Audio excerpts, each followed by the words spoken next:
Vahepeal inimesed tahavad teha soolepuhastust, aga siis see tundub nii keeruline ja et kuidas see siis käib, kas ma pean sööma, jooma mingeid rõvedaid asju ja kogu aeg ainult vetsus istuma ja kogu muu elu pausile panema. Mina tegin läbi EKOS-i soolepuhastuse ja algas see kõik sellega, et ma sain väga korraliku, täieliku ülevaate siit raamatust, et mis ja kuidas on. Ma võtsin seda soolepuhastuse pulbrit hommikuti umbes kella 7-8 ajal.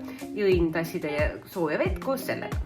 Lõunasel ajal võtsin ma 2 kapslit paraherbi ja mina võtsin juurde ka 1 kapsli maksakompleksi lõunasel ajal, koos söögi, natuke enne sööki. Ja õhtusel ajal enne õhtusööki võtsin taaskord 2 paraherbi kapslit.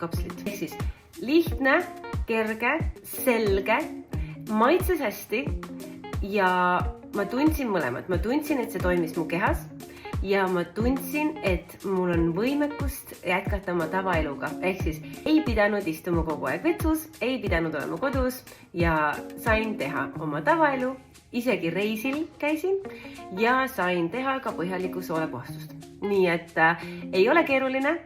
EKOS on selle soolepuhastuse kõik mega lihtsaks teinud ja nii maitsvaks ja nii mõnnaks kui vähegi võimalik. Täiega soovitan.